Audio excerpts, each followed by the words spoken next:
திருவண்ணாமலை நம்ம தமிழகத்தில் அங்கே பாருங்கள், ஒரு தலித் பெண் வந்து இறந்து போயிருக்கிறாங்க. அதை வந்து அவங்க கொண்டு போகிறப்போ அதை வந்து சிலர் வந்து தடுக்கிறாங்க. பாருங்கள், எந்த காலத்தில் நம்ம வாழ்ந்துட்டுருக்குறோம். இப்போ அவர்கள் இந்துக்களுக்கு இல்லையா? அப்படி என்ன நீங்கள் வந்து உயர் ஜாதியாக போயிட்டீங்க, எந்த வகையில் உயர் ஜாதியாக போயிட்டீங்கன்னு நமக்கு தெரியல. இப்போ வந்து இந்த இவ்வளவு பெரிய கொடுமைகள் கொடுத்தாக்கா அவங்க ஏன் மதம் மாற மாட்டாங்க?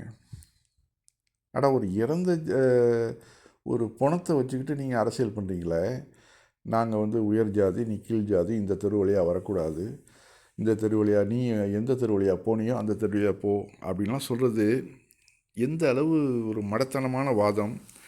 அந்த கமெண்ட்ஸில் வரக்கூடிய இடங்கள்லாம் பார்க்குறப்போ இது இது இது நாடா அப்படின்னு ஒரு ஆள் கேட்குறாப்புல. அதுக்கு ஒரு ஜாதி இந்து வந்து சொல்கிறாப்புல, தம்பி நீ இத்தனை நாளாக வந்து எந்த தெரு வழியாக போயிட்டு இருந்த, இப்போ மட்டும் ஏன் திடீர்னு இந்த தெரு வழியாக வர, ஏற்கனவே போயிட்டு இருந்த தெரு வழியாக போக வேண்டியது தானே அப்படிங்கிறாங்க.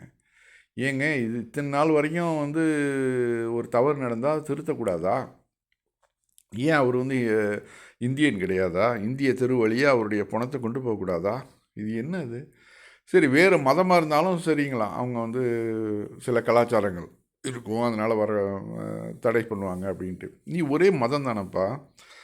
நீ ஏதாவது கலவரம் பண்ணோன்னாக்க முதல்ல வந்து தலித்தில் தான் நீ கூப்பிட்டுக்கிற, பணம் கொடுத்து அடிக்க சொல்கிற, உதைக்க சொல்கிற, எல்லாம் பண்ண சொல்கிற.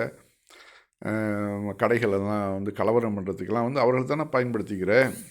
பிள்ளையார் ஊர்வலத்தில் வந்து டான்ஸ் போடுறதெல்லாம் யார்? அதே தலித்துகள் தானே. அப்போ அந்த அவர்களை பயன்படுத்திக்கிட்டு கடைசியில் அவர்களை வந்து இப்படி நட்டாட்டில் விடுறது மாதிரி கருவேப்பிலை மாதிரி தூக்கி போட்டுட்டு அந்த வேலை முடிஞ்சவனையும் நீ வந்து நீ வேற நான் வேற, நாங்கள் இப்போ ஒரு ஜாதி, நீ ஒரு ஜாதி, நாங்கள் மேல் ஜாதி, நீ கீழ் ஜாதி இப்படின்னு பிரித்து பேசி அந்த மக்களை வந்து நீங்கள் வந்து ஒதுக்குறீங்களே, இது வந்து பெரிய அநியாயம் இல்லையா? இதை வந்து பார்க்கும்போது நமக்கு எவ்வளோ வருத்தமாக இருக்குது. ஒரு மனிதனுக்கு மனிதன் உலகத்திலே இது மாதிரி நடக்குமா? அதுதான் அந்த வீடியோன்னு அந்த இளைஞர் வந்து கேட்குறாரு.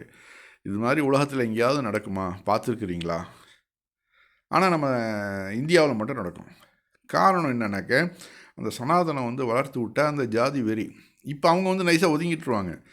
அவங்க சொல்லுவாங்க, நாங்களாக வந்து களத்தில் நிற்கிறோம், எல்லாம் அந்த எல்லாமே வன்னியரும் தேவரும் தலித்து தானே அடிச்சுக்கிறாங்க, நாங்கள் பிராமின் யாராக வரோமா அப்படின்னு கேட்குறாங்கல்ல.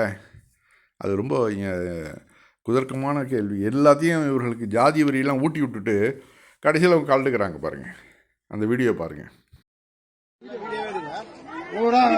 எங்கள் ஊர் வந்து திருவண்ணாமலை மாவட்டத்தில் இருக்கக்கூடிய தன்றாமட்டு ஒன்றியத்தில் மோத்தக்கல் கிராமம். எங்கள் ஊர் காலனியில் ஒரு இறப்பு இன்னைக்கு நடந்தது. அந்த இறப்பை பார்த்துட்டு ஒரு பெண் பிணம் எடுத்துன்னு வந்தோம். வழியில வந்து எங்களுக்கு சரியான அரசாங்கமே தடை செஞ்சுதான் நின்றுட்டு இருக்கு. ஒரு உடல், இந்த தகனம் செய்யக்கூடிய உடல் வந்து இப்ப வரைக்கும் தனியா ஒரு ரோட்ல தனியா அனாதப்பட மாதிரி இருக்கு. எங்க சொந்த பந்தங்கள் அத்தனை பேரும் இந்த இடத்துல தான் மொத்த பேருமே அழுது புலமையும் தான் உட்கார்ந்து இருக்கிறாங்க. ஆனா இன்னைக்கு இந்த அரசாங்கம் தான் எங்களை தடுத்து நிறுத்ததே தவிர இது யாருடைய பின்னணைப்பிலிருந்து தடுத்துறாங்கன்றது எங்களுக்கு தெரியல.